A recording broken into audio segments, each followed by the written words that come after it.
Bonsoir à tous et bienvenue. Aujourd'hui, nous allons parler du FC Barcelone avec Lamine Yamal et aussi de Manchester United avec Marcus Rashford qui est vraiment en très très grande difficulté du côté d'Old Trafford au cours de cette saison-là. Et nous allons finir par Kylian Mbappé qui commence enfin à s'adapter donc du côté du Real Madrid. Lors du dernier match, il a été buteur et passeur décisif donc face à Séville, ce qui est un très très bon signe pour la suite de la saison. Commencer par déjà Lamine Yamal qui actuellement donc est blessé du côté du FC Barcelone et sera indisponible jusqu'au mois de janvier 2025, ce qui a été un coup dur pour le FC Barcelone qui ne parvient pas du tout à gagner en fait sans Lamine Yamal. Et au cours des derniers matchs, ça s'est vu. À chaque fois qu'il n'a pas débuté le match, ça le plus souvent donc ça s'est le plus souvent terminé par les défaites et des matchs nuls. Et à chaque fois qu'il a débuté un match, donc il n'a jamais perdu. Le FC Barcelone n'a jamais perdu un match au cours de cette saison-là. Euh, au Lors de quel fait la Yamal a débuté. S'il débute, c'est soit une victoire, soit au minimum donc un match nul. Donc ça montre un peu l'importance qu'il a du côté de ce Barcelone. Il la montre à chaque fois sur le terrain lorsqu'il est là, c'est des passes décisives, c'est des buts aussi. Donc il s'est devenu en fait un joueur ultra fort donc, du côté de ce Barcelone. À 17 ans seulement, il porte à lui seul le FC Barcelone. Quand il n'est pas là, on sent que le côté droit est assez inanimé. Il y a Rafinha qui essaie de... Mais il n'a pas, faut être honnête. Rafinha, c'est certain joueur expérimenté qui est très très bon en tant que de gauche, en tant que milieu offensif, mais sur le côté droit, il a du mal en fait. Il n'a pas vraiment le niveau de Lamine Yamal, à mon avis, sur ce couloir-là. Parce que ce que Lamine il fait sur ce couloir-là, c'est tout simplement incroyable, c'est tout simplement magistral. Et en tout cas, si le FC Barcelone parvient à le retrouver, ça sera une bonne chose pour la suite pour la suite de leur saison.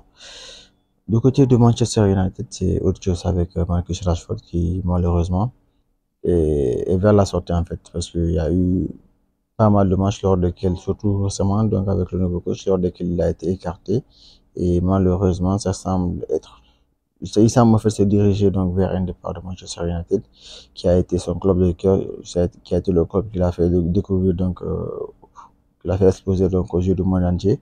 Mais là, ça semble être la fin pour lui du côté de Manchester United, qui est un club actuellement en très très grande difficulté. Qui, en fait, lors des dernières saisons, il y a eu pas mal de stars comme Cristiano Ronaldo, Alexis Sanchez, Paul Pogba qui sont passés par là, mais qui étaient en fait au top de qui étaient vraiment à leur prime, au top de leur performance, au top de leur carrière, mais qui une fois à Manchester United ont complètement décliné, complètement donc dégringolé. C'est assez dommage, mais franchement, Manchester United au cours des dernières années, et même récemment on avait avec Jadon Sancho, c'est un club qui détruit des talents.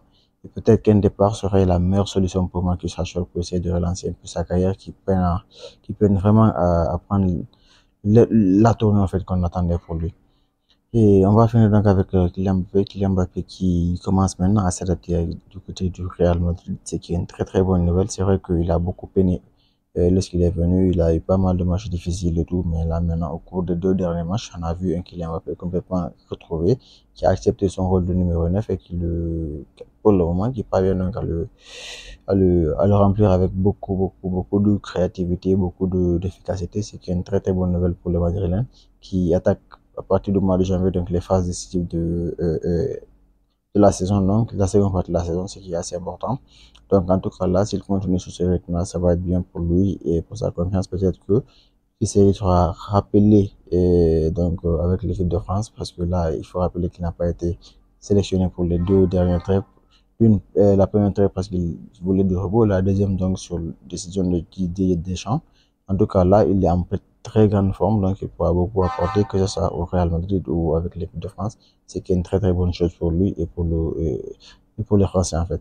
Donc, surtout en ce qui concerne le sujet d'aujourd'hui, laissez savoir si vous avez pensé de ce sujet dans les commentaires et abonnez-vous. À la prochaine. Ciao.